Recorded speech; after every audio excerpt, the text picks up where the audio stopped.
Hello, everybody. So, I took a trip because we're all in quarantine. So, I think there's a lot of mamas out there who really wish that they had somewhere else to go because their house is too small to contain their children. I have a decent sized house, 3 bedrooms, but my outside space is not very large to contain my children. So, what I did was I packed up the car and I headed 10 hours north to visit my mother, who has a 42-acre ranch. We brought bicycles, we brought a whole bunch of entertainment toys, things to do, everything that I need for schooling them here. And it was just a better situation for us because now I can kick them out of the house and they have the space to roam. They've been riding their bikes everywhere. There's horses here, so my daughter's been taking lessons and riding horses all day, and except for the several hours it takes to get school done. And that's really, really nice for me because getting the schooling part, even though I'm not their main teacher, I think that the condensing traditional school into a homeschool environment wasn't as successful as I had hoped it would be. So it definitely came with a lot of challenges for me and my kids. So it's really nice that they have a place to go outside. Actually, I can show you. It's pretty exciting. Here's we got the barns, and that's only a part of it. There's actually a lot more, but I don't want to show cars and whatnot. But we don't come into contact with too many people, so quarantine can be fairly successful out here. Okay, so I just wanted to share this with you because a lot of people are worried about leaving their houses. They're worried about traveling. We're told we're not supposed to travel. And so I took some precautions and I wanted to share them with you in case anyone else has to also leave their home or drive several hours where they have to stop and eat or have a restroom break. So what I did is I brought my own water for washing hands. I brought gloves, which is up here somewhere. Here's some. Okay. I brought my own towel. And I brought a bowl. And in my bowl, I have my own soap. So, what you learn from Girl Scouts is always be prepared. Every time we went into a market, there weren't markets. Every time we went into a gas station to go to the restroom, I made the kids put on gloves, and nobody was allowed to touch anything other than, the doors to get in and out.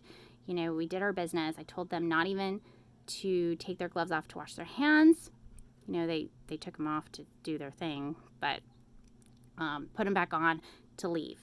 And before they got in the car, we washed our hands with our own water, with our own soap, and with our own towel.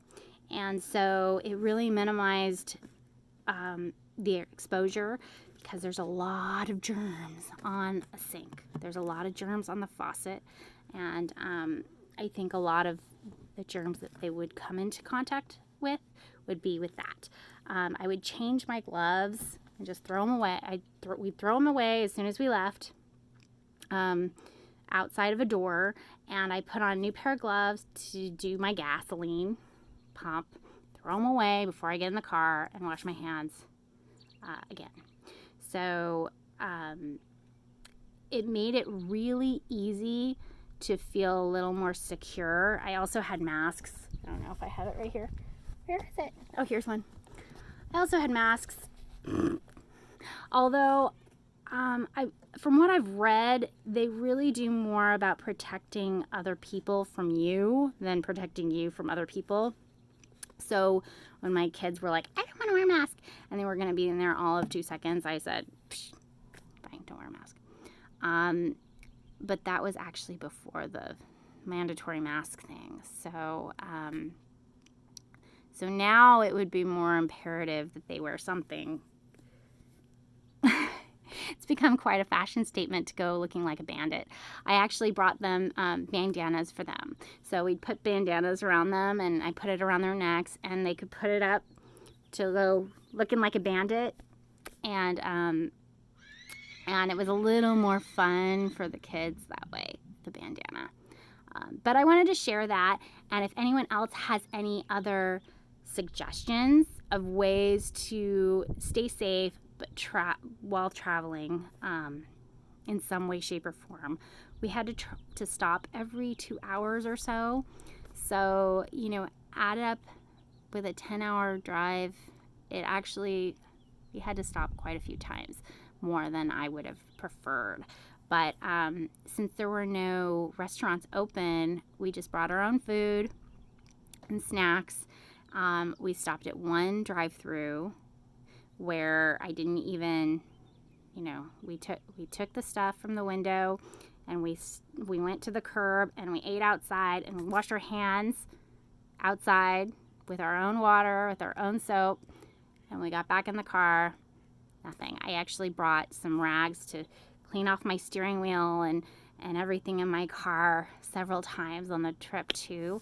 So I'm not a super neurotic person, but when you're traveling with kids and you're going to visit parents who are older than you, and they're the ones who are more susceptible to the virus, I just wanted to be as safe as possible. So I'd love any of your ideas. If you have any other ideas or ways that you stayed safe, I would love to hear them. Have a great, great day, and happy quarantine. Happy coronation. Bye.